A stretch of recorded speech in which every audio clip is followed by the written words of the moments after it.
اللهم صل على محمد وآل محمد. اعوذ باللہ من الشیطان اللعین الرجیم. بسم اللہ الرحمن الرحیم. رب اشرح لی صدری ویسر لی امری واحلل عقدۃ من لسانی یفقهوا قولی. ان اللہ وملائکتہ یصلون علی النبی یا ایہا الذین آمنوا صلوا علیہ وسلموا تسلیما. اللہم صلی علی محمد محمد. ماہ رمضان کی مبارک ساعتیں ہمارے ساتھ ہیں اور امید ہے کہ اس مبارک مہینے کی برکتوں سے لطف اندوز ہو رہے ہوں گے. گو کہ گرمی بہت زیادہ ہے، لیکن اس کے باوجود مولا کا قول ہے کہ جس کام کے لیے تمہیں اپنے نفس کو تیار کرنا پڑے وہی اصل نیکی ہے. اب بی بی مریم سے پوچھا کسی نے ان کے مرنے کے بعد، خواب میں نظر آئیں کہ آپ کو جنت میں تو سب کچھ مل گیا ہوگا. انہوں نے کہا دو چیزیں نہیں ملی، گرمیوں کے روزے اور سردیوں کی نماز شب. اور ایک جگہ یہ بھی آیا ہے کہ سخت گرمی کے روزے فشار قبر سے بچاتے ہیں. بہرحال جتنی زیادہ زحمت ہوگی اتنا ہی زیادہ اجر، اتنا ہی زیادہ ثواب ہوگا. ماہ رمضان میں جو اہم ترین واقعہ ہے وہ ہے نزول قرآن. اور یہ وہ مہینہ ہے کہ جس میں ایک قرآن کو نہ پڑھنے والا شخص بھی قرآن سے قریب ہو جاتا ہے. قرآن کو نہ کھولنے والا بھی قرآن کھول لیتا ہے، قرآن کو نہ پڑھنے والا بھی قرآن پڑھ لیتا ہے، اور قرآن کو نہ سمجھنے والا بھی اس کو سمجھنے کی کوشش کرتا ہے. اور یہ بھی ایک عجیب بات ہے کہ جہاں ماہ رمضان میں قرآن نازل ہوا کتاب کی صورت میں، وہاں اسی مہینے میں ایک قرآن دنیا سے رخصت ہوا. 23 یا 27 ماہ رمضان کو قرآن صامت نازل ہوا، اور 21 ماہ رمضان مبارک کو قرآن ناطق اس دنیا سے رخصت ہوا. یعنی ایک قرآن گیا اور دوسرا قرآن آیا، یا یوں سمجھیے اس کا نیم البدل یا اس کا سبسٹیٹیوٹ. بظاہر تو یہ لگ رہا ہے کہ دونوں میں جدائی ہو گئی، یعنی دونوں جب موجود تھے، علی بھی تھے قرآن بھی تھا، تو ٹھیک ہے دونوں ساتھ تھے. لیکن علی گئے اور قرآن آیا، اس کا مطلب یہ لگ رہا ہے کہ خدا نخواستہ علی اور قرآن ایک دوسرے سے جدا ہو گئے. حالانکہ ہمیں حدیث ثقلین کچھ اور بتلاتی ہے، اور وہ یہ کہتی ہے انی تارکن فیکم الثقلین ما ان تمسکتم لن تضلوا کتاب اللہ وعدرتی اہل بیتی وانہما لن یفترقا حتی یردا علی الحوض. انی تارکن فیکم الثقلین، میں تمہارے درمیان دو گراں قدر چیزیں چھوڑے جا رہا ہوں. ما ان تمسکتم بہما لن تضلوا، اگر تم ان سے متمسک رہے تو گمراہ نہیں ہوگے. کون سی چیزوں سے متمسک رہے؟ کتاب اللہ وعدرتی اہل بیتی، کتاب اللہ، کتاب اللہ قرآن، اور میرے بیت اہل بیت میری عدرت. اور پھر یہ بھی ضمانت دے دی کہ وَإِنَّهُمَا لَن يَفْتَرِقَا، اور یہ دونوں ایک دوسرے سے جدا نہیں ہوں گے. حَتَّى يَرِدَ عَلَيَّ الْحَوْض، حتیٰ کہ یہ دونوں مجھ سے حوض کوثر پر ملاقات نہ کر لیں. تو اب یہ جو ابہام پیدا ہوا آپ کے دلوں میں کہ علی چلے گئے قرآن آ گیا، اب دونوں میں جدائی نہیں. قرآن علی کے پروگرام کو، علی کے مشن کو اور علی کے خواب کو پورا کرنے کے لیے آیا ہے. اور علی کے ساتھ بھی قرآن تھا، اور آج بھی قرآن کسی کے ساتھ ہے. یہ الگ بات ہے کہ وہ پردہ غیبت میں ہے، کیونکہ کتاب اور اس کا استاد ایک دوسرے سے جدا نہیں ہو سکتے، ورنہ کتاب کی تشریح، توضیح اور اس کا حکم کون بیان کرے گا. ابھی جو حدیث ہے، حدیث ثقلین جسے کہتے ہیں، اور جس کے بارے میں اللہ کے رسول نے کہہ دیا کہ کتاب اور عطرت دونوں ایک دوسرے سے جدا نہیں ہوں گے. اب سوچنے والے، سمجھنے والے دلوں میں کینہ، حسد و بغض و عداوت کی آگ رکھنے والے کہہ سکتے ہیں کہ بھئی عترت سے مراد کیا ہے، اہل بیت سے مراد کیا ہے؟ ہو سکتا ہے اس سے مراد رسول کے عزیز و اقارب یعنی تمام لوگ، جس میں ازواج مطہرات بھی آ گئیں اور دیگر افراد بھی آ گئے۔ اسی جگہ غدیر قم میں تھوڑی دیر کے بعد اللہ کے رسول فرماتے ہیں علی مع القرآن و قرآن مع علی، کہ علی قرآن کے ساتھ ہیں اور قرآن علی کے ساتھ ہیں۔ اسی جگہ غدیر قم میں رسول فرماتے ہیں کہ دعا کرتے ہیں اور پیغمبر کی دعا مستجاب دعوات ہوتا ہے، پیغمبر کی دعا قبول ہوتی ہے۔ تو رسول فرماتے ہیں اللہ حق کو اس طرف موڑ دے جہاں علی مڑے، یہ نہیں کہہ رہے کہ علی کو وہاں موڑ دینا جہاں حق مڑے۔ اس کا مطلب کیا ہوا؟ اگر علی اور حق میں اشتباہ ہو تو علی کو تھام لو، علی اور قرآن میں اشتباہ ہو تو علی کو تھام لو، علی اور قرآن میں اشتباہ ہو تو علی کو تھام لو، اور علی اور حق میں اشتباہ ہو تو علی کو تھام لو۔ کیوں؟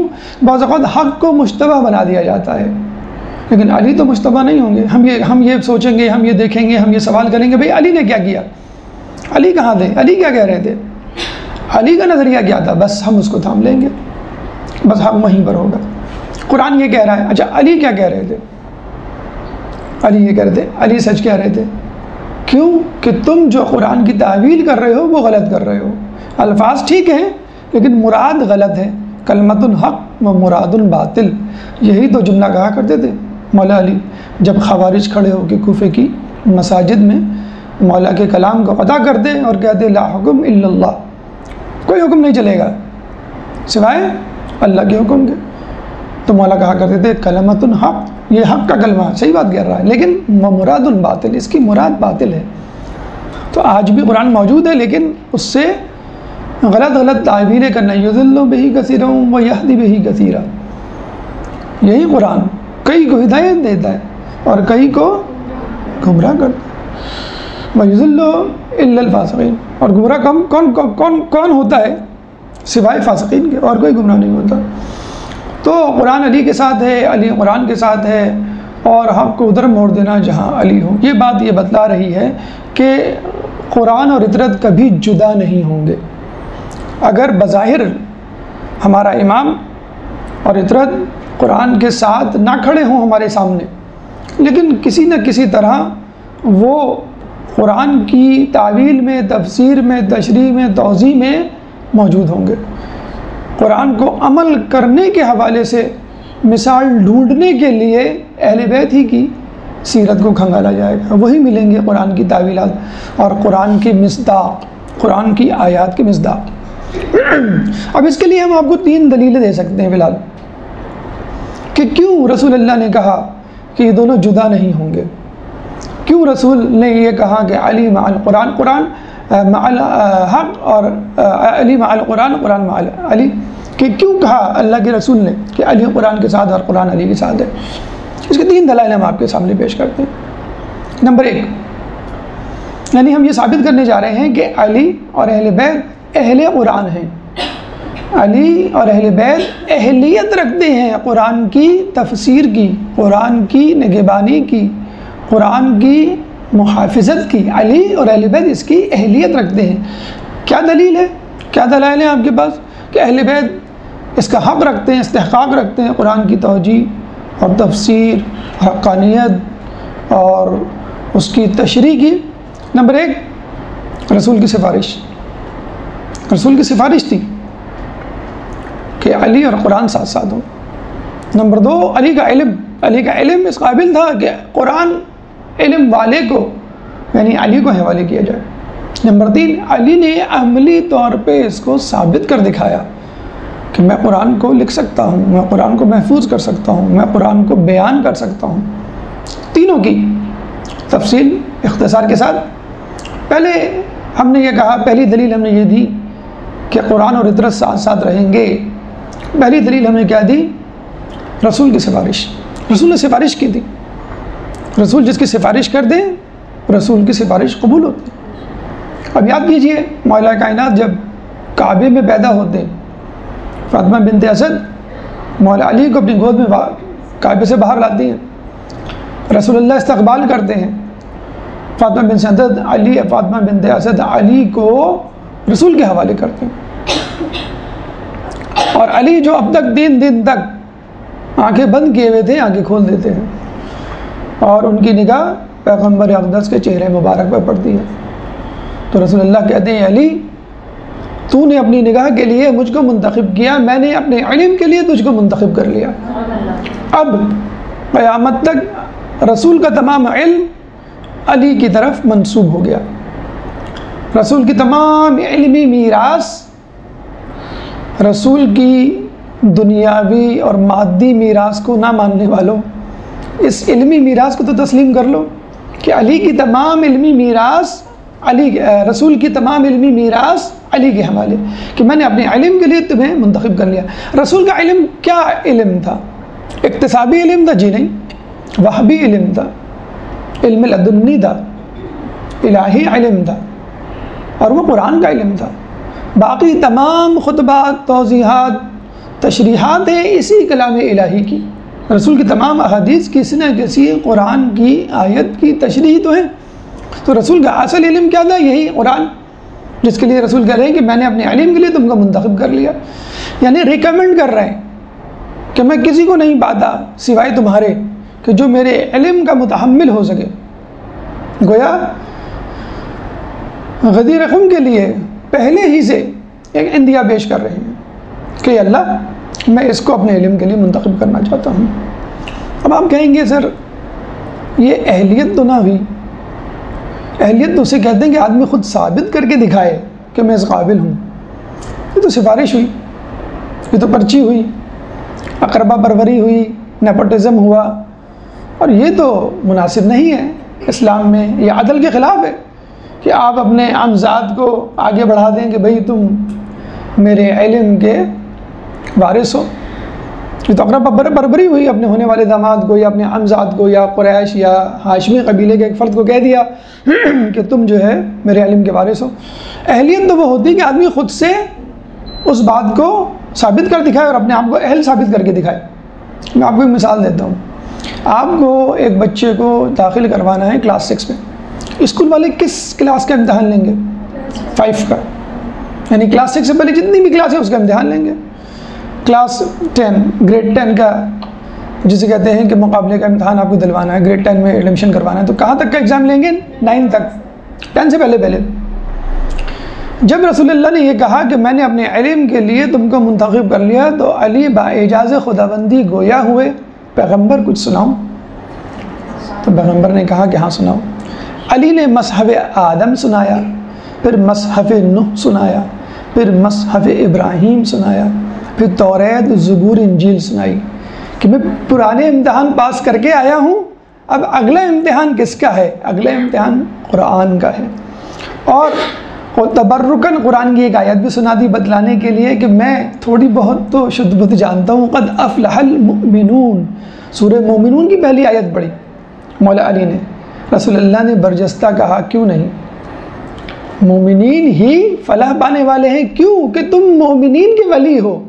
اگر تم ولی نہ ہو تو یہ مومنین بھی فلاح نہ پاتے. تو دیکھیں ابھی آپ یہ کہہ رہے تھے کہ ابھی تو سفارش کی بنیاد پہ علی کو پروموٹ کیا جا رہا ہے، یہ تو پرچی سسٹم چل گیا. قرآن میں بھی جب پرچی سسٹم آ جائے گا تو پھر کیا حال ہوگا اس امت کا. علی بچپن میں ثابت کر رہے ہیں. اگر فرض کر لیجئے با فرض محال کوئی دورہ زبور انجیل سنا بھی دے رسول کو تو کب سنائے گا؟ کیا پیدا ہوتے ہی سنائے گا؟ کبھی نہیں سنا سکتا. تو پھر بھی ہم یہ کہیں گے کہ علی اہل قرآن ہے. علی قرآن کی تشریح و توضیح و تدبیر اور تفصیل اور تعویل تمام پر کما حقہ دسترس رکھتے ہیں اور اس کے اہل ہیں. جب آپ کہیں گے بھئی یہ تو معجزہ ہو گیا، معجزے سے تو دنیا نہیں چلا کرتی. اصل بات تو یہ ہے کہ کسی چیز کو پہنچانا. یہ تو شاعر حضرات بھی ہوتے ہیں، خود سے شعر کہا خود سے سن لیا. یہ تو فلسفی بھی ہوتے ہیں، خود سے ایک مفروضہ گھڑا خود سے سمجھ لیا. لیکن لوگوں تک بات پہنچائیں وہ بات ہے. تو علی نے سمجھ لیجئے الفاظ قرآن کو محفوظ کیا. علی نے اعراب قرآن کی ابتدا کی اور علی نے نقاط الفاظ قرآن کو آگے بڑھایا اور اس کے بعد قرآن کی تفسیر لکھی. اور یہی نہیں، اس قرآن پہ حرف بہ حرف، لفظ بہ لفظ، آیت بہ آیت، سورہ بہ سورہ عمل کر کے دکھایا. یہ ہے علی کا عملی مظاہرہ. اپنے آپ کو اہل قرآن ثابت کرنے کے لیے۔ تو علی اہل قرآن ہیں، علی قرآن کے ساتھ ہیں، اور عطرت قرآن سے جدا نہیں ہو سکتی۔ پہلی دلیل رسول کی سفارش، دوسری دلیل علی کا علم، وہ پہلے سے علم رکھتے تھے، چنانچہ وہی استحقاق رکھتے تھے کہ قرآن کا علم بھی انہی کو دیا جائے۔ پھر تیسری دلیل علی نے عملی طور پر اس کا مظاہرہ کر کے دکھایا اور لوگوں کو کتاب قرآن بنفس نفیس پکڑوائی، ان کے ہاتھ میں دی۔ آئیے آج اس تمام کارنامے کی تفصیل ہم آپ کے سامنے رکھتے ہیں، اور وہی ہمارا آج کا موضوع ہے، اور عنوان ہے خدمت قرآن اور اہل بیت، یا خدمت قرآن اور علی۔ یہ قرآن جو آپ کے سامنے ہے، یہ قرآن کے الفاظ جن کو آپ اپنی نگاہوں سے دیکھ رہے ہیں اور دیکھ کر ثواب کما رہے ہیں، یہ اعراب، یہ حرکات زیر زبر پیش جو قرآن کے الفاظ پہ لگی ہوئی ہیں، جو قرآن کے الفاظ کو تلفظ کرنا سکھا رہی ہیں، یہ نقاط الفاظ قرآن، قرآن میں موجود لفظوں پر جو نقطے لگے ہوئے ہیں، قرآن کے الفاظ کی تفسیر، سب کچھ علی کا دیا ہوا ہے۔ قرآن کے الفاظ علی نے محفوظ کیے، قرآن کے نقاط کی ابتدا علی اور ان کے شاگردوں نے محفوظ کرنے کی ابتدا کی، اعراب علی کی رہنمائی میں لگوائے گئے، تفسیر علی نے بیان کی۔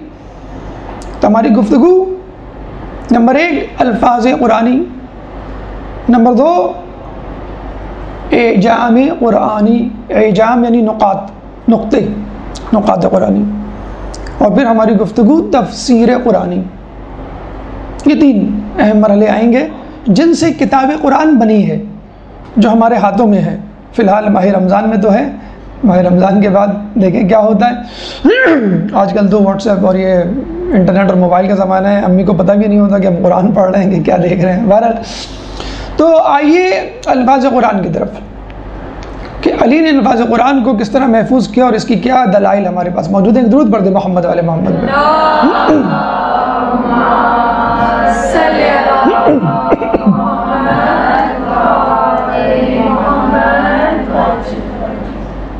ابن الحدید معتزلی ایک مشہور مفسر نہج البلاغہ، بلکہ ان کی نہج البلاغہ اتنی مشہور ہے کہ اگر کہیں لفظ شرح نہج البلاغہ لکھا ہوا ہو تو دماغ سب سے پہلے ابن الحدید معتزلی کی طرف جاتی ہے، دماغ آپ کا اس کی طرف جاتا ہے۔ اسلام میں جو 2 بڑے فرقے ہیں، اہل تسنن اور اہل تشیع، ان کے درمیان ایک فرقہ پہلے ہوا کرتا تھا جو اب معدوم ہے، وہ ہے معتزلی فرقہ۔ اہل تسنن اس بات پہ یقین رکھتے ہیں کہ رسول کے بعد جانشین علی نہیں کوئی اور تھے۔ اہل تشیع یہ نظریہ رکھتے ہیں کہ رسول کے بعد جانشین علی تھے، اور معتزلہ یہ عقیدہ رکھتے ہیں کہ علی کے بعد، رسول کے بعد علی افضل تو تھے، لیکن افضل کی موجودگی میں غیر مفضول کو خلیفہ بنایا جا سکتا ہے، یعنی ایک بیچ کی راہ انہوں نے نکالی۔ اور اس زمانے میں ابن الحدید معتزلی سب سے بڑے رہنما ہوا کرتے تھے، ان کے سرخیل تھے۔ چنانچہ ان کی شرح نہج البلاغہ کئی جلدوں پر تفصیل ہے پوری، اور جہاں بھی آپ شرح نہج البلاغہ کی بات آتی ہے وہاں بھی شرح نہج البلاغہ ابن الحدید معتزلی کی بات ضرور آتی ہے۔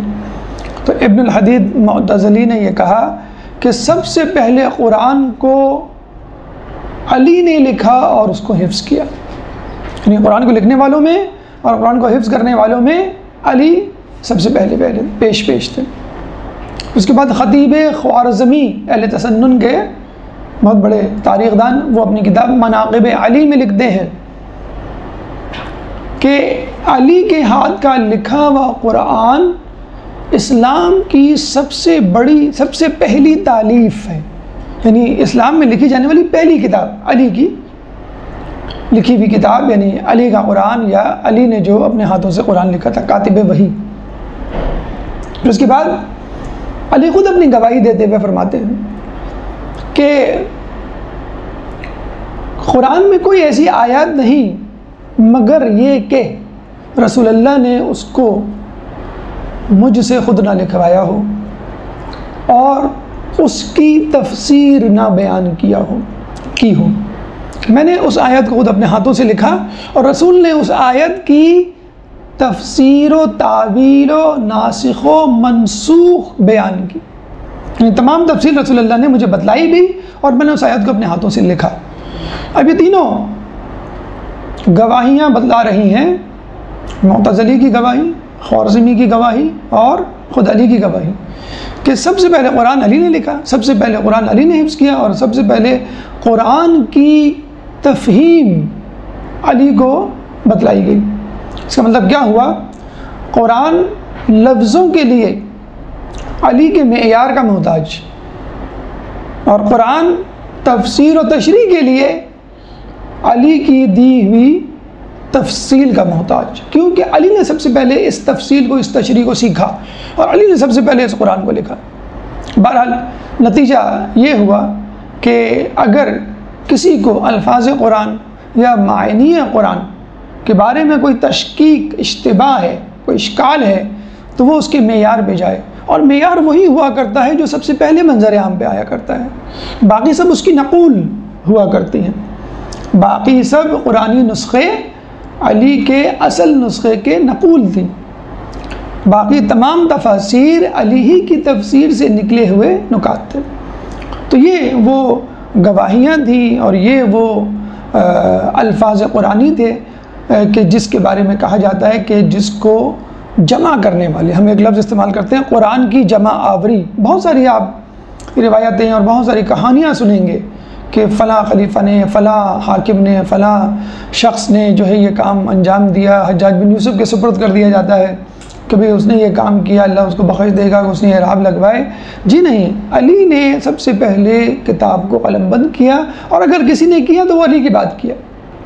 علی تھے جو غار حرا میں رسول اللہ کے پاس جایا کرتے تھے اور وحی کو اترتے ہوئے دیکھا کرتے تھے اور نزول قرآن ہوتے ہوا دیکھا کرتے تھے، اور جب قرآن نازل ہوا ایک پہلی مرتبہ تو نالہ و فریاد بلند ہوا، تو علی نے رسول سے کہا، علی رسول یہ آوازیں گریہ وزاری کی کیسی؟ تو رسول نے جواب دیا، یہ شیطان کا نالہ و فریاد ہے۔ اب وہ مایوس ہو چکا ہے کہ اس دنیا پہ روئے زمین پر اس کی پرستش ہوگی قرآن کے نزول کے بعد۔ تو یہ وہ باتیں تھیں جو علی نے رسول سے سیکھی، اور سب سے پہلے وہی تھے جو وحی الہی کے وقت شاہد تھے اور گواہ تھے۔ تو الفاظ قرآنی علی کے ہاتھوں سب سے پہلے قلم بند ہوئے، باقی اس کی نقول اور باقی اس کی اتباع میں لکھی گئی۔ اب آئیے قرآن کے نقات کی طرف کہ قرآن کو نقطے دینے والے کون تھے اور ان کا علی سے کیا رشتہ تھا، کیا نسبت تھی۔ ایک درود پڑھ دے محمد والے محمد، اللہم صلی علیہ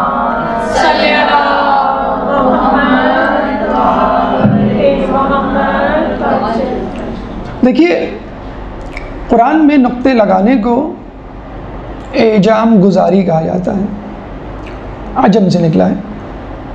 اس کے معنی لفظی طور پہ یہ ہیں، کسی چیز سے ابہام کو دور کرنا، ڈاؤٹ، تشکیک، اشکال، اشتباہ کو دور کرنا۔ اور اصطلاحی معنی یہ ہیں کہ عربی الفاظ، عربی حروف میں نقطے لگا کر ان حروف کی تشخیص کو معین کرنا۔ جیسے با ہے، تا ہے، ثا ہے، اگر ان میں سے نقطے نکال لیں آپ تو با کو با پڑھ سکتے ہیں آپ؟ جی نہیں، جب تک آپ نیچے نقطہ نہ لگائیں بے کا۔ اس طرح تا کو آپ تا پڑھ سکتے ہیں؟ جی نہیں، جب تک آپ تا کے 2 نقطے نہ لگائیں اوپر۔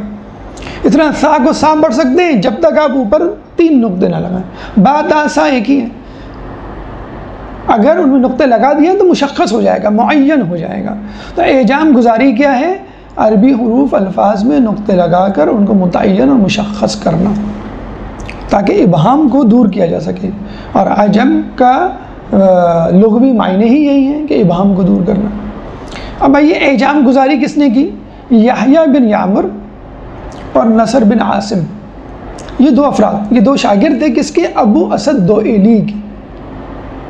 اور ابو اسد دوئلی کس کے شاگرد تھے؟ مولا علی کے۔ اب اس کی تفصیل آگے آئے گی۔ تو آپ نے دیکھ لیا کہ نقطے لگانے والوں کا تعلق علی کے شاگرد ابو اسد دوئلی سے تھا۔ یہ الگ بات تھی، اتفاقاً یحییٰ بن یعمر اور نصر بن عاصم حجاج بن یوسف کے دور میں پیدا ہوئے اور اس کے دور میں نقطے لگائے۔ تو انہوں نے فوراً اس دور میں ہونے والے کام کو حجاج بن یوسف کی طرف جوڑ دیا تاکہ اس کی بخشش کی کوئی سبیل جسے کہتے ہیں کہ پیدا ہو سکے، کہ جس نے سعید بن جبیر کو قتل کروایا، جس نے جو ہے وہ مولا علی کی قبر کی بے حرمتی کرنے کے لیے 4000 قبروں کو نجف کی کھدوایا، جس نے 1 لاکھ سے زیادہ لوگوں کو قتل کروایا، 50,000 سے زیادہ افراد اس کے قید خانے میں موجود تھے۔ بہرحال ایک مظالم کی پوری داستان ہے، جو ماہ رمضان میں افطار میں سرخ روم کی اسپیشل روٹی کھایا کرتا تھا، کہتا تھا کہ میرے لیے اسپیشل افطار لے کر آؤ۔ جب افطار رکھ دی جاتی تو لوگ پوچھتے یہ لال روٹی کیسی ہے؟ کہنے لگے یہ سید سادات کے خون سے گندھی ہوئی روٹی ہے جو میری افطار ہے، یہ اس کی افطار ہوا کرتی تھی۔ ایسے کہ روزے قبول ہوں گے؟ حج پہ گیا تو لوگوں سے پوچھا کہ حج پہ کیا ذبح کرتے ہیں؟ انہوں نے کہا کہ حج پہ جو ہے بھیڑیں ذبح کرتے ہیں، حج پہ گائیں ذبح کرتے ہیں، بکرے ذبح کرتے ہیں۔ کہیں نہیں، میں حج پہ اس کو ذبح کروں گا جس کا نام علی ہوگا، حسن ہوگا، حسین ہوگا۔ ان ناموں کے جتنے بھی افراد ہیں ان کو لیا حجاج اکرام میں، تو وہ پکڑ کے لاتے ہیں، ان کو ذبح کرتے کہتے ہیں بس یہی حج کی میری قربانی ہو گئی۔ یہ تھا حجاج بن یوسف، جس کو بخشوانے کے لیے اعراب کا کارنامہ اس کی طرف منسوب کیا جا رہا ہے، کسی کو کاتب وحی بنایا جا رہا ہے، کسی کو اعراب گزاری کا جو ہے موجد قرار دیا جا رہا ہے۔ بہرحال تو یہ نقطے یحییٰ بن عامر اور نصر بن عاصم نے لگوائے، جو ابو اسد دوئلی کے شاگرد، ابو اسد دوئلی امام علی کے شاگرد۔ اچھا، یہ نقطے کہاں یہ جاتا ہے کہ اس سے پہلے بھی موجود تھے آفیشلی، لیکن عربی زبان میں اتنی مہارت رکھتے تھے کہ وہ بغیر نقطے کی عربی کو سمجھ لیا کرتے تھے۔ بلکہ ہم کو بھی کہا جائے، کوئی لفظ لکھا جائے جیسے بچہ، 3 نقطے نہ لگائیں، آپ سمجھ جائیں گے، گیس کر لیں گے بھئی یہ بچہ لکھا ہوا ہے یہاں پہ۔ آپ کو جو ہے وہ دروازہ لکھا جائے اور زے کا نقطہ نہ لگائے، آپ سمجھ جائیں گے بھی یہ دروازہ ہے۔ دیوار میں یا کے 2 نقطے نہ لگائیں، آپ سمجھ جائیں گے، لیکن ایسا عموماً ہوتا نہیں ہے۔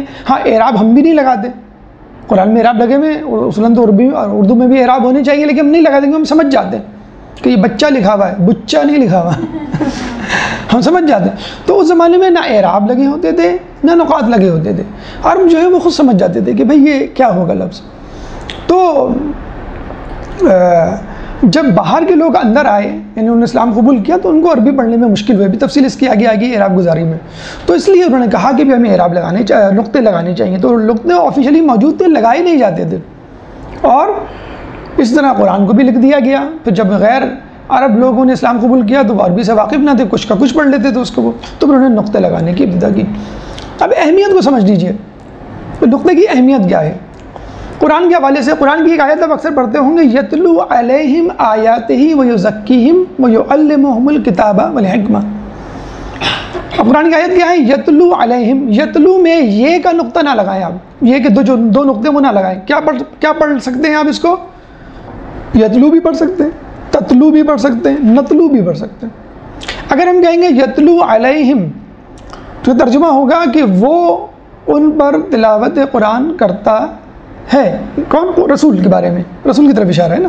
اگر کہیں گے تتلو تو واحد مخاطب کا صیغہ بن جائے گا کہ تم لوگوں کے درمیان تلاوت کرتے ہو۔ اگر ہم کہیں گے نتلو تو ہم تلاوت کرتے ہیں، یعنی خدا کہہ رہا ہے کہ ہم تلاوت کرتے ہیں، خدا تو تلاوت نہیں کرتا۔ تو 3 معنی ہو جائیں گے، وہ تلاوت کرتا ہے، تم تلاوت کرتے ہو، ہم تلاوت کرتے ہیں۔ تو وہ تلاوت کرتا ہے تو ٹھیک ہے، یعنی رسول، تم تلاوت کرتے ہو، آپ نے سامنے والے کو رسول بنا دیا، نبی بنا دیا۔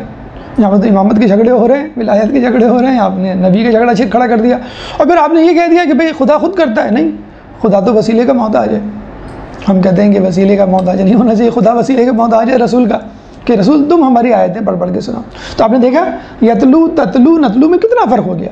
اور ویسے بھی ایک نقطے سے خدا جدا ہو جاتا ہے، خدا جدا ہو جاتا ہے۔ خا کا نقطہ نیچے لگا دیں آپ تو جدا ہو جائے گا، خدا آپ سے جدا ہو جائے گا۔ بہرحال تاریخی حوالے سے دیکھیں تو بھی بڑا اہم ہے۔ آپ نے سنا ہوگا کہ بی بی کی جو ولادت ہے، شہادت ہے، وہ 13 جمادی الاول اور 3 جمادی الثانی۔ کیوں؟ کیونکہ ایک روایت میں ہے کہ 75 دن کے بعد آپ کی شہادت ہوئی رسول کے انتقال کے، اور ایک روایت میں ہے کہ 95 دن کے بعد۔ تو 75 کو کہتے ہیں 75 اور 95 کو کہتے ہیں 95۔ اب آپ اپنی کتاب میں، کاپی میں 75 لکھیں اور اس کے نیچے لکھیں 95۔ ٹھیک ہے، اس کے نیچے آپ لکھیں 75 بغیر نقطے کے، خا کا نقطہ نہ ڈالیں، سین بے کا نقطہ نہ ڈالیں، عین یہ کا نقطہ نہ ڈالیں۔ اب پڑھنے والا اس کو 70 بھی پڑھ سکتا ہے، 90 بھی پڑھ سکتا ہے۔ تو کچھ لوگوں نے 75 پڑھا، کچھ لوگوں نے 95 پڑھا۔ تو دیکھیں تاریخی حوالے سے کتنی امپورٹنٹ بات ہے، قرآن کے حوالے سے معنی کچھ ہو جائے اور تاریخ کے حقائق مسک ہو جائے۔ اور دوسری بات یہ ہے کہ اگر نقطہ نہ ہو تو بائے بسم اللہ سے علی کی فضیلت کیسے ثابت ہو؟ تمام علم قرآن میں ہے، قرآن کا تمام علم سورہ فاتحہ میں ہے، سورہ فاتحہ کا علم بسم اللہ الرحمن الرحیم میں ہے، بسم اللہ الرحمن الرحیم کا علم بائے بسم اللہ میں ہے، بائے بسم اللہ کا علم نقطہ بے میں، انا نقطۃ تحت الباء، اور میں نقطہ با ہوں۔ تو اگر نقطہ نہ ہو تو با غائب ہو جائے گا، با غائب ہو جائے گا تو علی کی فضیلت کے تمام علم علی کی ذات میں سمٹ آیا ہے، یہ ہم کیسے ثابت کریں گے؟ جہاں نقطہ نہ ہونے کی وجہ سے علی کی فضیلت ظاہر نہیں ہو سکتی، وہاں نقطہ نہ ہونے کی وجہ سے بہت سارے لوگوں کے راز افشا ہو جائیں گے۔ نقطہ ہونے سے علی کی اہمیت واضح ہوئی۔ اب آپ سنیے، نقطہ نہ ہونے کی وجہ سے اوروں کی اوقات کھل جائے گی۔ دو افراد علی کے ساتھ جا رہے تھے، علی سے قدمیں بلند تھے، ایک طرف ایک دوسری طرف، علی بیچ میں۔ تو ایک نے ذرا مذاق کہا، علی آپ ہم دونوں کے درمیان ایسے ہیں جیسے لنا کا نقطہ۔ علی نے کہا تم نے بجا فرمایا، اگر یہ نقطہ ہٹا دیا جائے تو لنا لا میں تبدیل ہو جائے، لا کا مطلب ہے کچھ نہیں، یعنی تم میرے بغیر کچھ نہیں۔ علی کو جنگوں سے نکال دیں، جنگیں کچھ رزلٹ نہیں دیں گی ہم کو۔ علی کو قرآن سے نکال دیں، قرآن کی آیت ابو لہب کے بارے میں بچے گی، یا جو ہے وہ ابو جہل یا ان لوگوں کے بارے میں، تو تمام قصائد، تمام یا ایھا الذین آمنوا کے مفروضات سب کے سب جو ہے وہ ختم ہو جائیں گے، جو علی کے مصداق سب سے پہلے ہیں۔ تو علی کی فضیلت نقطے سے ظاہر ہوتی ہے، اور علی کے ساتھ علی کا مذاق اڑانے والوں کے راز افشا نہ ہوئے اس نقطے نے ان کی لاج رکھ لی۔ تو یہ نقطے نہیں ہیں، یہ قندیلیں ہیں۔ قرآن میں جا بجا قندیلیں ہیں کہ جن قندیلوں کو دیکھ کے آپ قرآن کے حروف کو پہچانتے ہیں کہ کون سا حرف کہاں لکھا ہے، کہاں رکھا ہے، اس کے کیا معنی لیں۔ لیکن یہ قندیلیں ہمارے اور آپ کے لیے ہیں۔ جو خود نور ہو اس کو قندیل کی کیا ضرورت؟ یہ تو ہمارے اور آپ کے لیے ہے جو خاکی ہیں، جو قندیل کی روشنی میں سفر کرتے ہیں۔ نور کو انا و علی نور واحد، کہ میں اور علی ایک ہی نور سے ہیں، تو اس کی کیا ضرورت؟ تو علی نے نقطے کی اہمیت سکھلائی، بتلائی، آپ کے لیے، اپنے لیے نہیں، ورنہ تو علی کا گزارا نقطے کے بغیر ہو جاتا ہے۔ ایک جگہ کچھ لوگوں میں بحث چھڑی کہ قرآن الفاظ عربی میں سب سے اہم لفظ الف ہے، جو ہر جملے میں تقریباً آتا ہے، اس کے بغیر گفتگو کرنا محال ہے۔ علی اسی وقت کھڑے ہوئے اور بغیر الف کے خطبہ دے ڈالا، بیٹھ گئے۔ بیٹھنے کے بعد ایک اور گفتگو شروع ہوئی، علی کو مزید مشکل میں ڈالیں، آپس میں خسر بسر شروع ہوئی۔ الف کے بغیر خطبہ دینا آسان ہے، نقطے کے بغیر مشکل ہے، کہ نقطے کے بغیر ہر دوسرا تیسرا حرف اس میں شامل ہے۔ علی اسی وقت کھڑے ہوئے، اس کی گفتگو ختم نہیں ہوئی اور نقطے کے بغیر خطبہ دے ڈالا کہ یہ تم ہو جو نقطے کا محتاج ہے، یہ تم ہو جو الف کا محتاج ہے۔ علی جو ہے وہ علی جو ہے الف اور نقطے کا محتاج نہیں ہے۔ آج بھی اگر آپ چاہیں کبھی عراق کی زیارت ہو، آپ لوگوں میں شاید کسی نے کی بھی ہو، حلہ کے مقام پہ یہ مسجد ہے جس کے بارے میں کہا جاتا ہے کہ علی نے یہاں پر بغیر نقطے اور بغیر الف کے خطبہ دیا۔ وہ خطبہ بھی جو ہے وہ مسجد کی دیوار پہ یا اس کی محراب پہ جو ہے وہ چسپاں ہے۔ تو نقطے بہت اہم ہیں، بہت ضروری ہیں، اس کے بغیر اشتباہ میں پڑ جائیں گے۔ لیکن ہم جیسے لوگ، علی کو ان قندیلوں کی ضرورت نہیں کہ علی وہ تو قرآن ہے۔ تو یہ ہے وہ اعجام گزاری، یہ ہیں وہ نقاط کی تاریخ جو آخر میں جس کے ڈانڈے علی کی ذات سے ملتے ہیں۔ اب آئیے اعراب گزاری کی طرف کہ علی نے قرآن کی اعراب گزاری میں کس طرح مدد کی۔ ایک درود پڑھ دے محمد والے محمد میں۔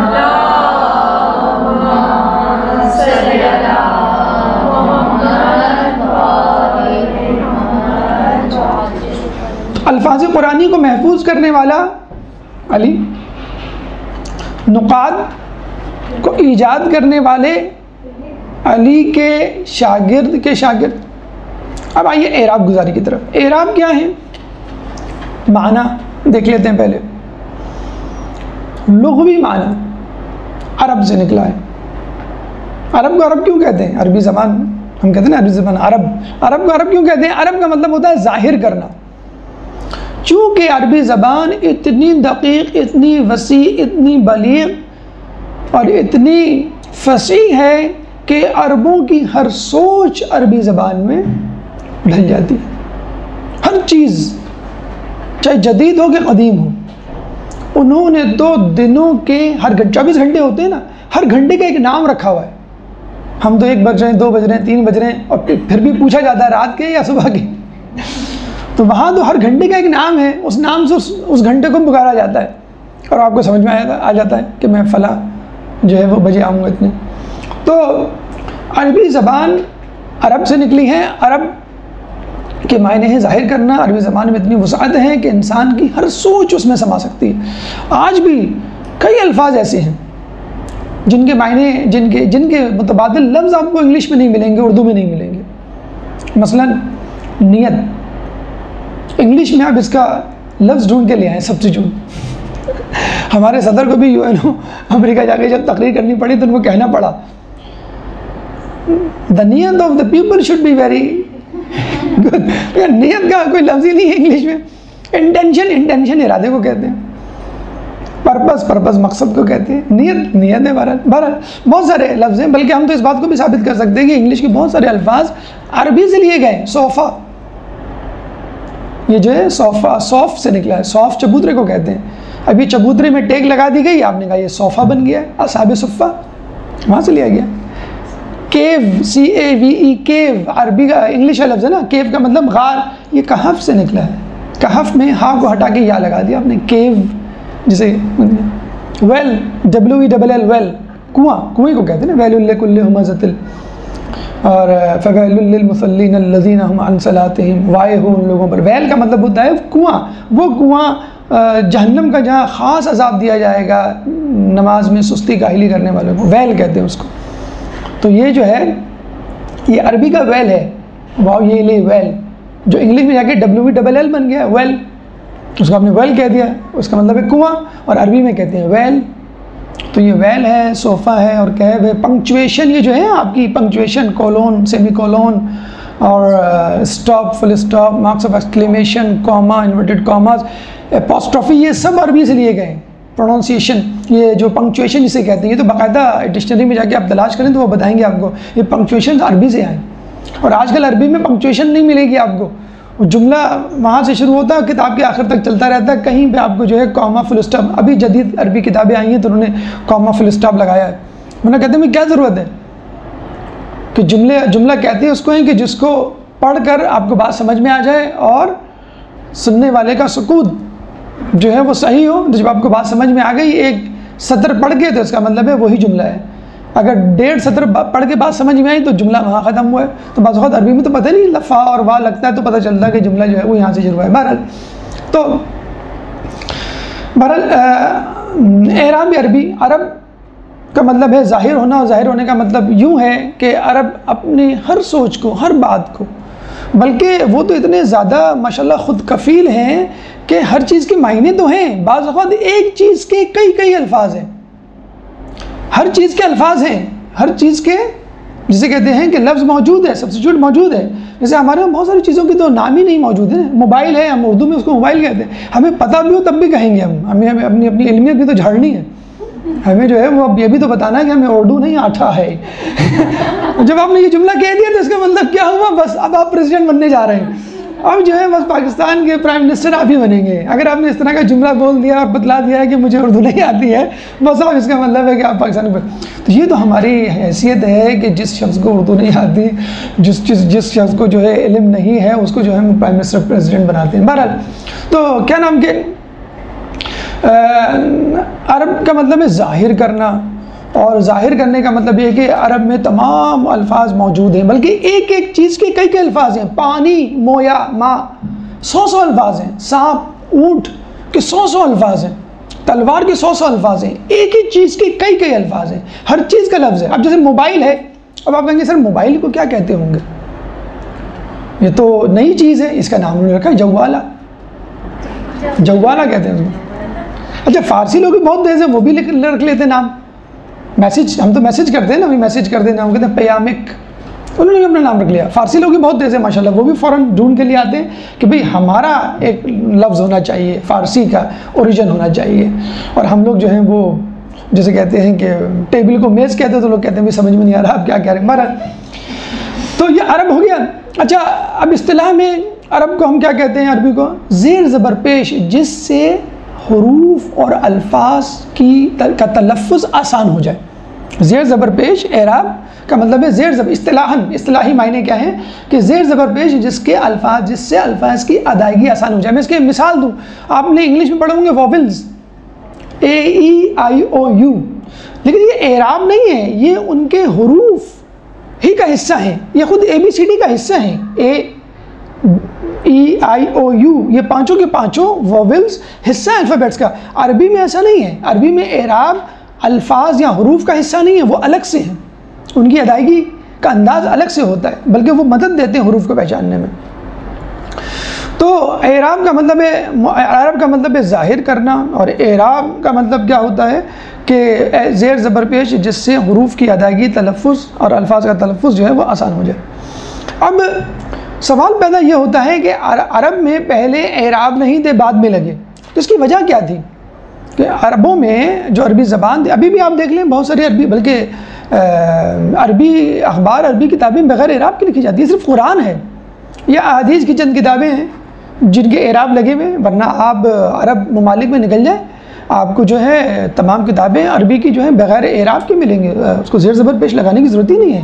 اخبار آپ پڑھ لیں، عربی ویب سائٹ پہ چلے جائیں تو اعراب کی ضرورت نہیں ہے۔ اعراب کی ضرورت کیوں نہیں پیش آئی؟ کیونکہ نمبر ایک، عربی اپنا ذوق رکھتے تھے، ان کو اپنی زبان سے اتنا شغف تھا کہ وہ اصل لفظ کو پہچان لیتے تھے کہ یہ اصل لفظ کیا ہے اور اس کو کون غلط پڑھ رہا ہے۔ جیسے ہم اردو اگر کوئی غلط بولے تو ہم فوراً، بلکہ اردو کیا غلط بولے، کوئی حیدرآبادی انداز سے بول دے، کوئی بہاری انداز سے بول دے، کوئی کسی اور انداز سے بول دے، تو ہم کہتے ہیں یہ حیدرآبادی اردو بول رہا ہے، یہ جو ہے وہ بہاری اردو بول رہا ہے، یہ جو ہے وہ خوجوں کی طرح عربی بول رہا ہے، یا فلاں کی انگریزوں کی طرح اردو بول رہا ہے۔ بہرحال تو عربی زبان اتنی ان میں مہارت تھی، ملکہ تھا، بلکہ وہ تو یہی کہا کرتے تھے کہ جس کو عربی آتی ہے وہ عربی ہے۔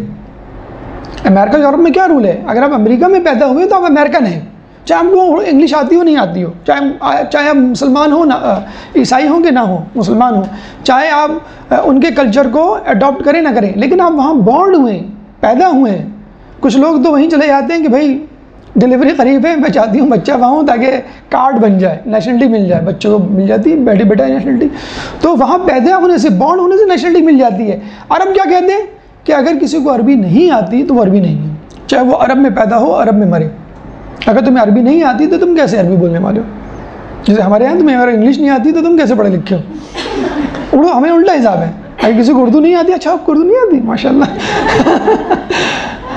اور اگر کوئی کہتے مجھے انگلش نہیں آتی تو آپ کیسے غصے، تمہیں شرم کرو، تم نے میٹرک پاس کر لیا ہے، تم اپلیکیشن لکھتے ہو تو 7 غلطیاں ہوتی ہیں، تو کیا ہوا بھائی، ہماری مادری زبان نہیں، کوئی بات نہیں اگر ہمیں نہیں آتی۔ بہرحال یہ ہم نہیں سمجھیں گے، ابھی جو ہے ہمیں بہت سال چاہیے اس بات کو سمجھنے کے لیے۔ ایران نے سمجھ لیا، فرانس نے سمجھ لیا، اٹلی نے سمجھ لیا، جرمن نے سمجھ لیا، اسپین نے سمجھ لیا، چائنا نے سمجھ لیا، سب نے سمجھ لیا، اور سب اپنی اپنی زبان کے بلبوتے پہ آگے پہنچ بھی گئے، اور ہم جو ہیں وہ ان کو دور سے دیکھ رہے ہیں، چندہ ماموں دور کے ہم کو دیکھیں گھور کے۔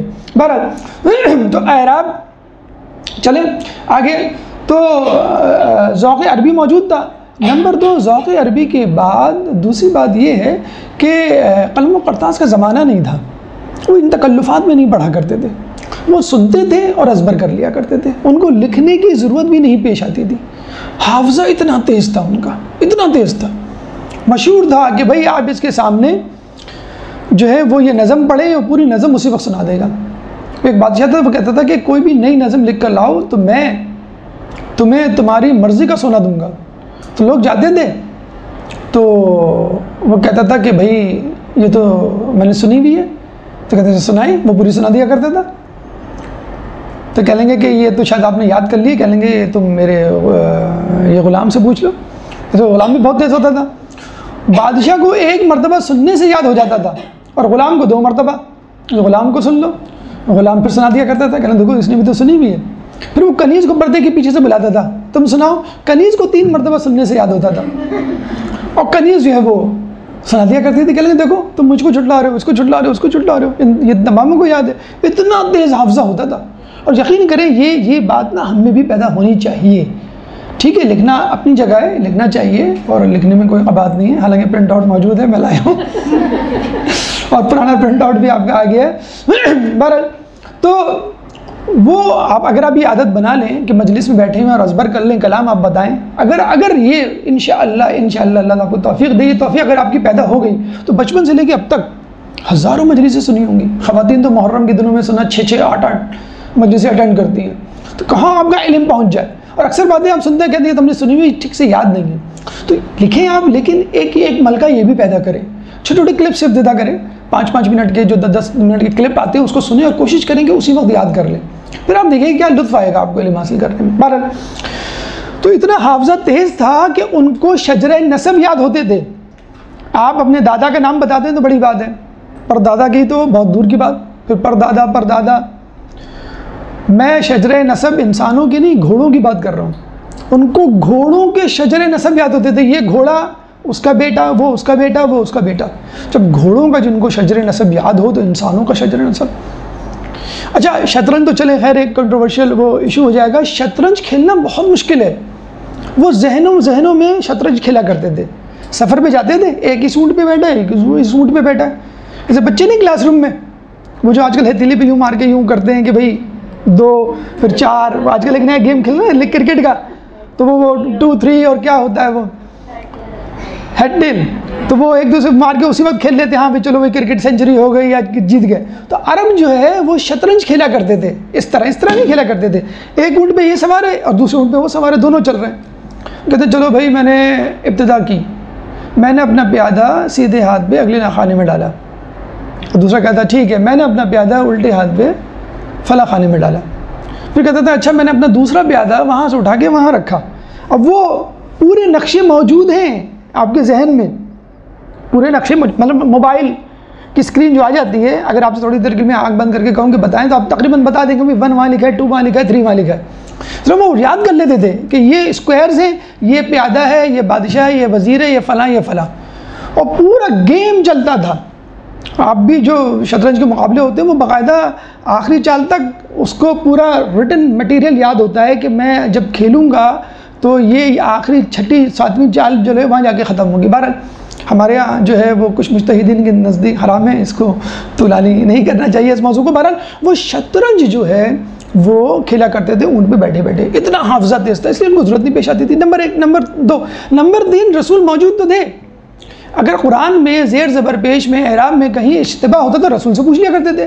یہ یحییٰ بن یعمر, نصر بن عاصم نے جو نقطے لگائے وہ بھی حجاج بن یوسف کے زمانے میں لگائے, 100-150 سال کے بعد لگائے, اس وقت نہیں لگائے. اس طرح یہ اعراب جو ہے وہ خود جو ہے وہ رسول کے زمانے میں نہیں, ان کے بعد لگے. تو رسول موجود تھے, ان سے پوچھ لیا کرتے تھے. جب رسول چلے گئے, دنیا سے رخصت ہو گئے, دنیا سے پردہ فرما لیا, تو فتوحات کی وجہ سے بہت سارے لوگ جو اجمی تھے وہ اسلام قبول کرنے لگے. اب ایک پاکستانی, ایک انڈین, ایک چائنیز انگلش کیسے بولے گا؟ پہچان لیا جائے گا فوراً کہ یہ چائنیز ہے جو انگلش بول رہا ہے, یہ پاکستانی ہے جو انگلش بول رہا ہے. ٹھیک ہے نا. تو اجمی جب, کیونکہ لکنت ہوتی ہے ایک لہجے میں, ایک تھوڑی سی جسے کہتے ہیں کہ ایک خامی ہوتی ہے, تو جو اجمی تھے وہ غلطی کیا کرتے تھے.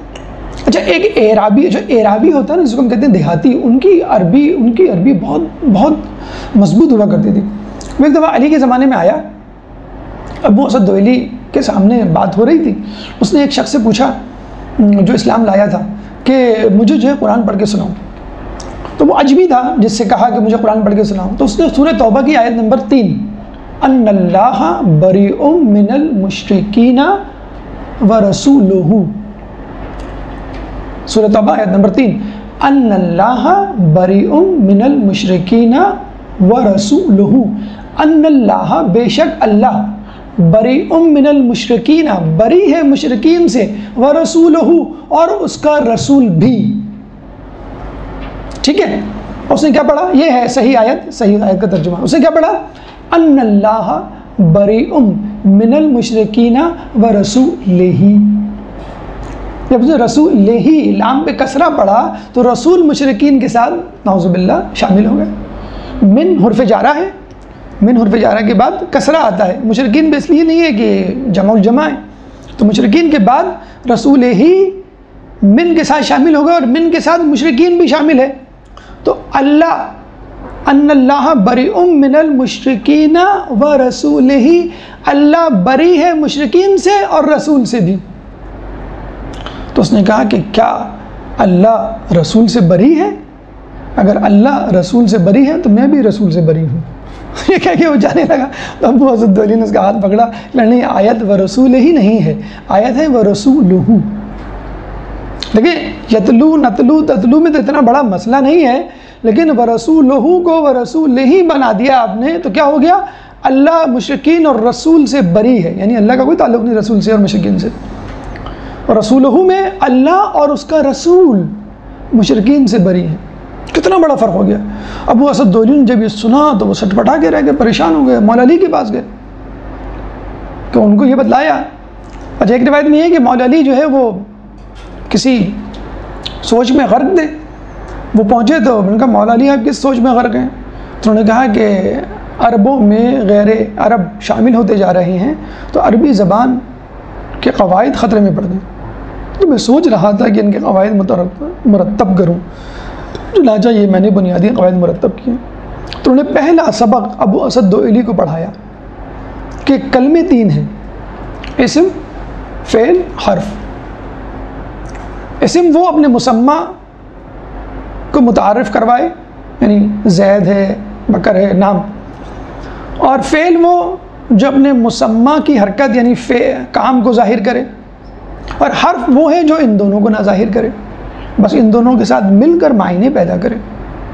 یہ پہلا سبق تھا عربی گرامر کا جو مولا علی نے ابو اسد دوئلی کو دیا. ابو اسد دوئلی گئے، اس کی روشنی میں مزید نکات تیار کیے اور پھر وہ حروف مشبہ بالفعل ایک عوامل میں چیپٹر ہے وہ لے رسول اللہ کے علی کے پاس لے گئے. انا کا انا لیت لعل اور لیکن.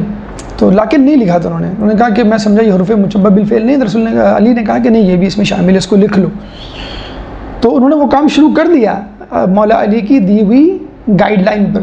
تو مولا علی نے کہا ما احسن ھذا النحو قد نحود، کیا ہی اچھا ارادہ ہے کیا ہے ہم نے اس قصد کی طرف. ما احسن ھذا النحو، تو اس نحو سے اس علم عربی گرامر کا نام نحو پڑ گیا. ابھی بھی ہم کہتے ہیں صرف و نحو. صرف تو لفظ پہ گفتگو کرتا ہے، ضربا، ضربا، ضربو، اس ایک مرد نے مارا، ان 2 مردوں نے مارا، ان تمام مردوں نے مارا، ضربا، ضربا، ضربو، ضربت، وہ جو ایک لفظ میں. اور نحو پورا جملہ.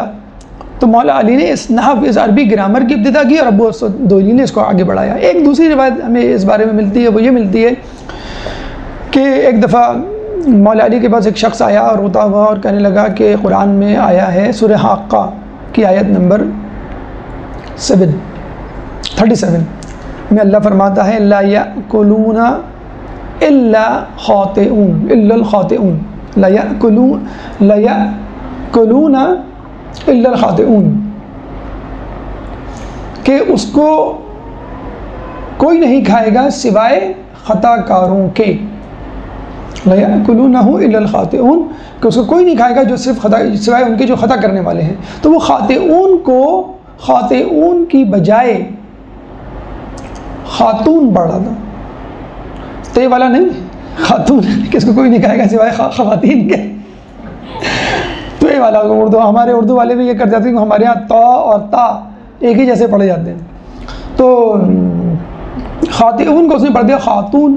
تو خاتون کا مطلب ہوتا ہے حمزہ کے بغیر قدم اٹھانے والا، چلنے والا. تو اس نے کہا قدم تو ہر کوئی اٹھاتا ہے، چلتا تو ہر انسان ہے، تو ہر چلنے والا کیا جو ہے جہنم کی غذا کھائے گا. تو کون سی جہنم کی غذا تھی؟ وہ تھی آپ کی پیپ جو جہنم میں کھلائی جائے گی. تو مولا علی نے مسکرا کے کہا کہ یہ خاطئون ہے، خاتون نہیں ہے. یہاں پہ بھی ملتا ہے. پھر انہوں نے ابو اسد دوئلی کو بلایا اور کہا کہ تم جو ہے عربی گرامر کے قواعد جو ہے وہ منظم کرنا شروع کرو. تو آپ نے دیکھا یتلو نتلو تتلو کتنے ابہام ہیں. پھر رسولہ اور رسول ہی سے مطلب کیا سے کیا ہو جاتا ہے. پھر خاطئون اور خاتون. تو یہ فائدہ ہوا اعراب لگانے کا. اچھا اعراب جو لگائے گئے وہ پہلے جو اعراب لگانے کے دلچسپ داستان بھی سنیے کہ یہ اعراب کیسے وجود میں آئے. فتحہ یعنی زبر، کسرہ یعنی زیر، اور ضمہ یعنی پیش، یہ اعراب ہیں آپ کے.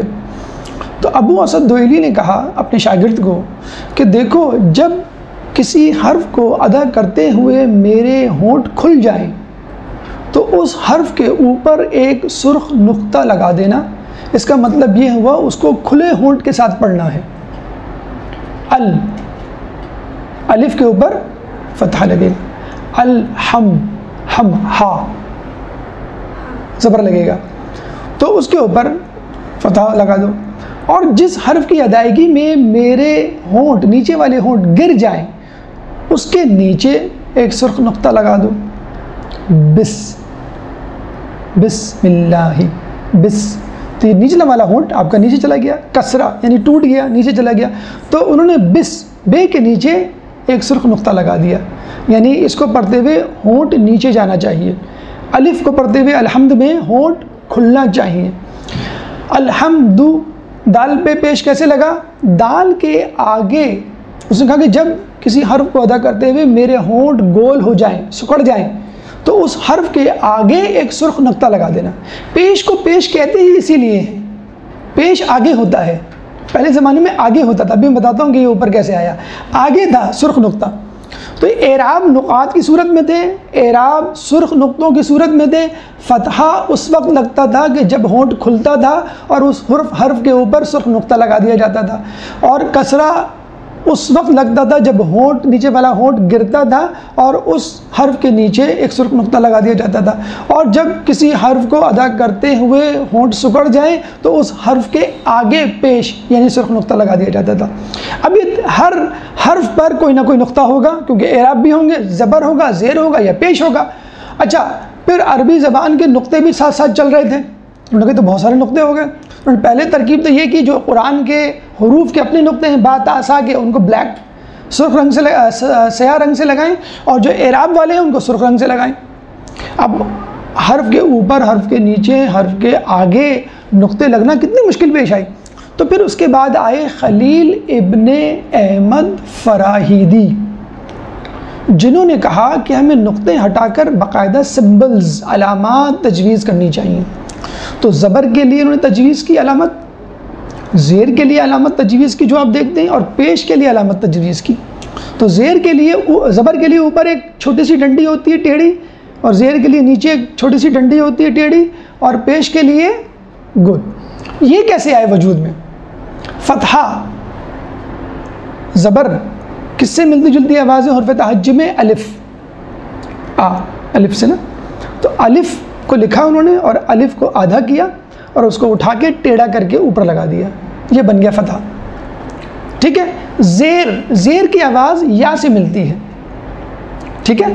جیسے یش ری، را جو ہے وہ، بلکہ اگر را کے آگے یا بھی نہ لگا ہو تو اس کو یشری پڑھنا چاہیے. جیسے الحمد للہ، اگر ہا کے آگے یا نہ بھی لگا ہو تو ہم اس کو ہی پڑھتے ہیں بیسیکلی، الحمد للہ رب العالمین. ٹھیک ہے.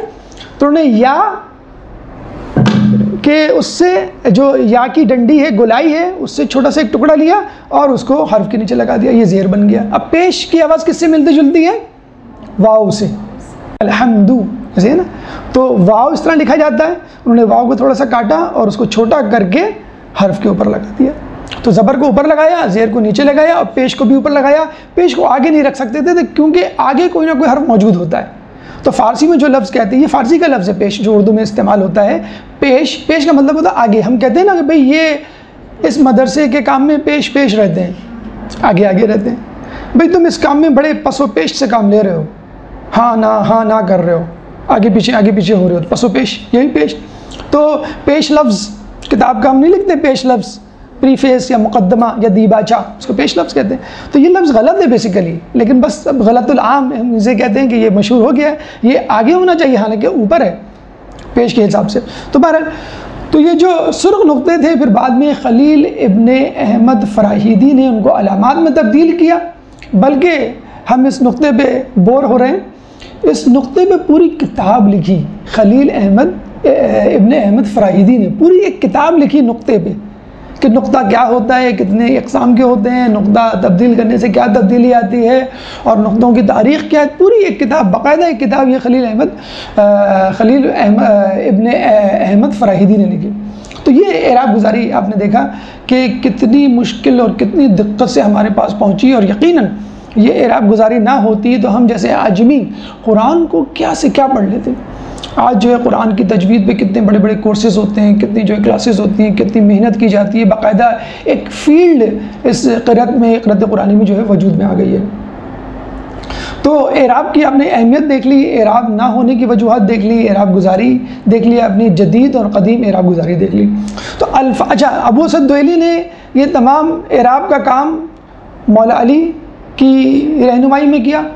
نقاط گزاری یحییٰ بن یعمر اور نصر بن عاصم ابو اسد دوئلی کے شاگرد جو مولا علی کے شاگرد تھے.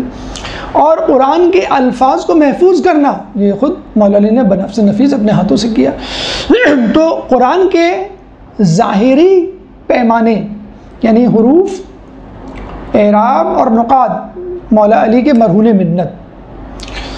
لیکن سب سے اہم بات قرآن کی تعبیر، قرآن کی تفسیر، قرآن کے معنی، قرآن کے مفاہیم، یہ خود علی کے دیے ہوئے تھے. لیکن امت نے، اس بدنصیب امت نے اس کو نہیں لیا، اس کی تفصیل. لیکن ایک درود کی بات، اللہم صلی علی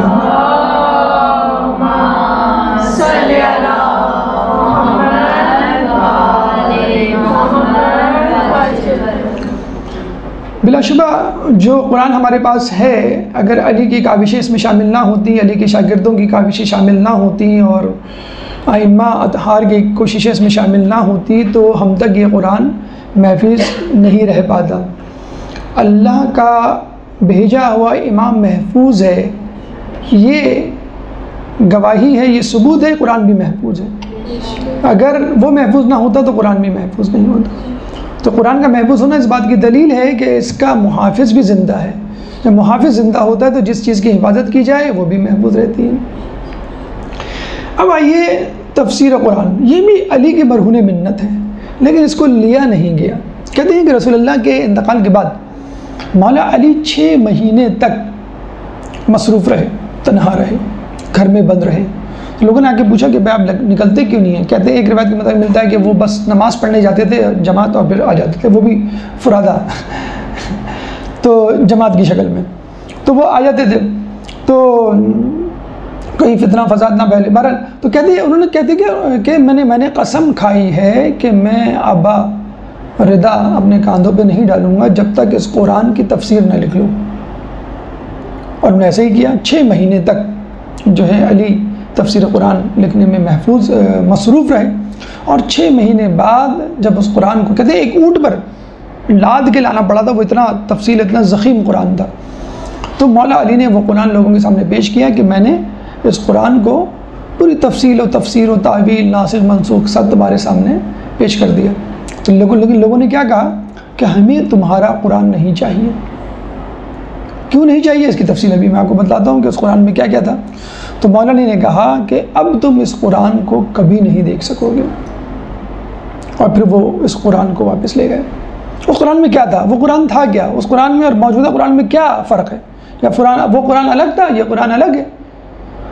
دیکھیے، پہلی بات، اس قرآن کی خصوصیات سنیے جو مولا علی لے کر آئے تھے. نمبر 1، یہ قرآن رسول اللہ نے املا کروایا تھا، اور مولا علی نے بنفس نفیس خود اپنے ہاتھوں سے لکھا تھا. املا کروانے والا رسول اور لکھنے والے ہاتھ علی کے، اندازہ لگا لیجیے آپ. نمبر 1. نمبر 2، آیات کی تفسیر میں خود خدا کی بھیجی ہوئی وحی الہی بھی شامل ہوتی. یعنی بعض اوقات کسی آیت کو سمجھانے کے لیے اللہ خود رسول میں وحی کرتا تھا کہ اس آیت کے یہ معنی ہیں، اس سے مراد یہ ہے، یہ فلاں کے لیے ہے. تو اس تفسیر الہی کو، جیسے ہم کہتے ہیں حدیث قدسی، زبان رسول اللہ کی اور الفاظ اللہ کے، حدیث قدسی اسی کو کہتے ہیں نا، اس طرح تفسیر قدسی بھی ہوتی تھی کہ اللہ تعالیٰ جب کسی تفسیر، کسی معنی، کسی آیت کی تفسیر بیان کرتا تھا تو اس کو تفسیر الہی، تفسیر قدسی کہتے تھے، اور مولا علی اس کو بھی لکھ لیا کرتے تھے کہ اس آیت کی تفسیر اللہ کے نزدیک یہ ہے، تاکہ اس میں بالکل کوئی شائبہ نہ ہو۔ تو نمبر 1 رسول اللہ نے املا کروائی اور علی نے اپنے ہاتھوں سے لکھی۔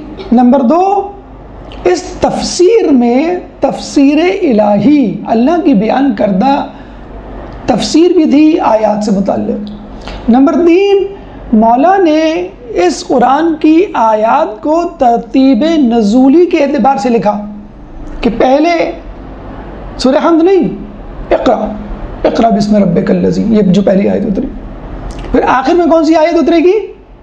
الیوم اکملت لکم دینکم واتممت علیکم نعمتی ورضیت لکم الاسلام دینا، یہ والی آیت سب سے آخر میں یہ آیت اتری۔ تو پہلی آیت اور پھر آخر کی آیت، ترتیب نزولی تھی اس میں۔ نمبر 3 ناسخہ آیات منسوخہ آیات سے پہلے تھی، یعنی قرآن میں کچھ آیات ایسی ہیں جو منسوخ ہو چکی ہیں۔ اب منسوخ ہونے والی آیت اصولاً قرآن میں نہیں ہونی چاہیے، لیکن علماء اس کی تفصیل یہ بیان کرتے ہیں کہ منسوخ اس لیے ہوئی کہ انسان کو پتہ چلے کہ اللہ کے احکامات کتنے شدید ہوا کرتے تھے اور اللہ نے لوگوں کی طبیعت کو مد نظر رکھتے ہوئے اس میں کمی کی۔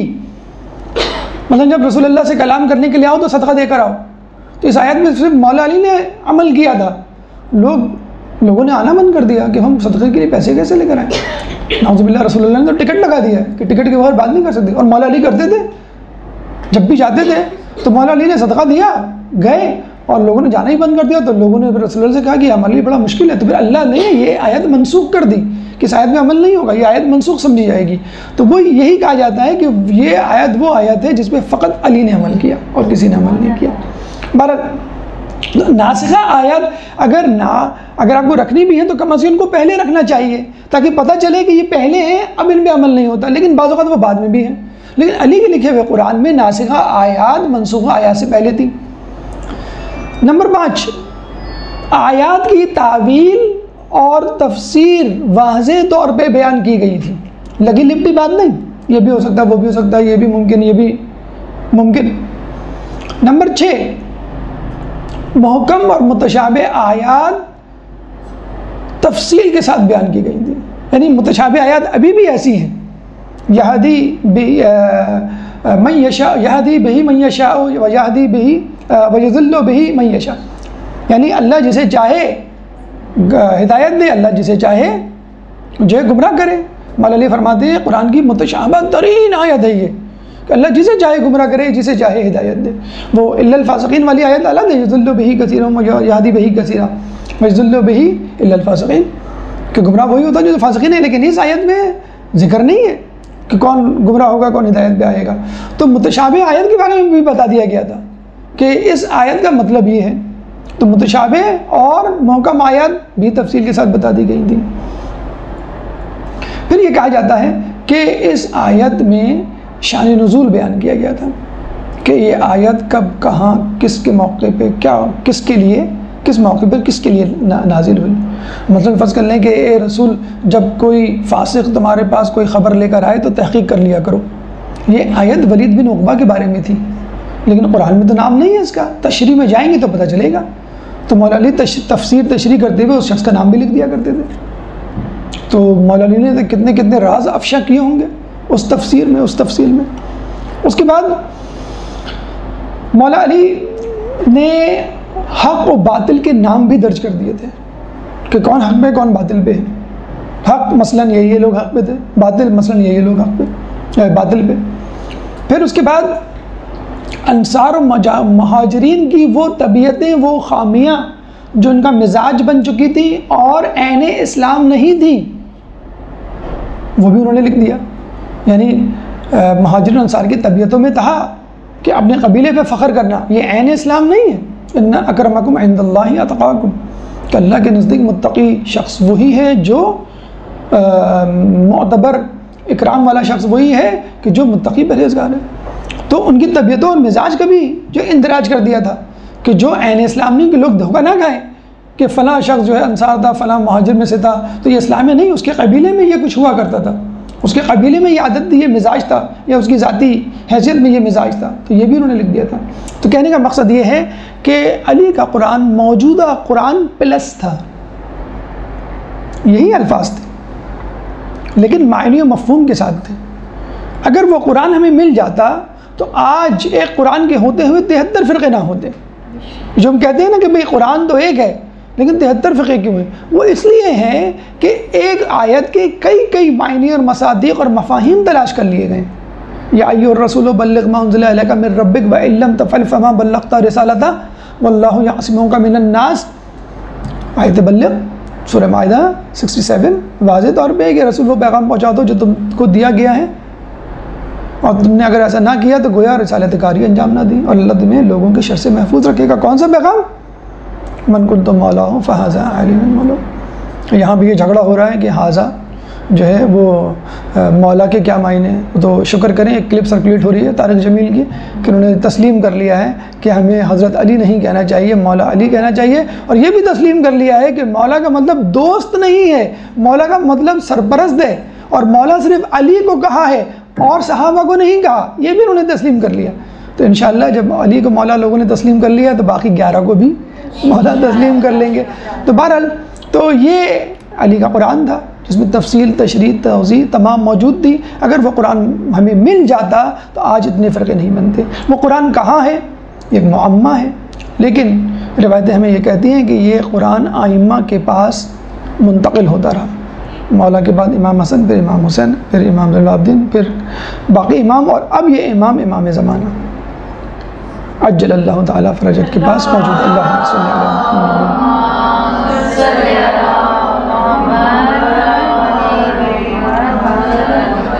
بس آخر میں ہم یہی کہنا چاہیں گے کہ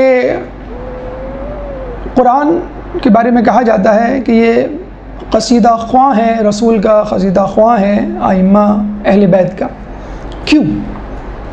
دیکھیں، آپ کسی پہ احسان کرتے ہیں تو حل جزاء الاحسان الا الاحسان، تو وہ اس احسان کو پلٹانے کی کوشش کرتا ہے، اور اگر پلٹا نہ سکے تو کم از کم تعریف تو ضرور کرتا ہے آپ کی، آپ کے سامنے، آپ کے پیچھے۔ تو قرآن انا نحن نزلنا الذکر وانا لہ لحافظون، کہ ہم اس کو نازل کرنے والے ہیں اور ہمیشہ اسی کی حفاظت کرنے والے ہیں، ہم نے اس کو نازل کیا، ہم نے اس کی حفاظت کرنے والے ہیں۔ تو اہل بیت نے، علی نے قرآن کو محفوظ کیا کہ اس میں کوئی اشتباہ، کوئی غلطی نہ رہ جائے، اور قرآن نے اہل بیت اور علی کی فضیلتوں کو اپنے اندر محفوظ کیا۔ جب تک اہل بیت رہے انہوں نے قرآن پڑھ کے لوگوں کو دکھایا، سنایا، اس پہ عمل کیا، اور اب جب تک قرآن رہے گا اہل بیت کی قصیدہ خوانی بزبان قرآن ہوتی رہے گی۔ اللہ تعالیٰ سے دعا ہے کہ ہمیں قرآن کو پڑھنے، سمجھنے، اس میں عمل کرنے کی توفیق عطا فرما۔ اللہ تعالیٰ سے دعا ہے کہ ہمیں تعلیمات اہل بیت پہ عمل کرنے کی توفیق عطا فرما۔ اللہ تعالیٰ سے دعا ہے کہ ہمیں قرآن کا پیغام گھر گھر پہنچانے کی توفیق عطا فرما۔ امام کے ظہور میں تعجیل فرما اور ہمیں ان کے انصار و اعوان میں شامل فرما۔ اہل بیت کی شفاعت قیامت کے دن ہمیں مرحمت فرما۔ ربنا تقبل منا انك انت السميع العليم وتب علينا انك انت التواب الرحيم برحمتك يا ارحم الراحمين اللهم صل على اللجن اللجن يا مولا اللجن اللجن اللجن اللجن اللجن اللجن اللجن يا صاحب السماء اللجن اللجن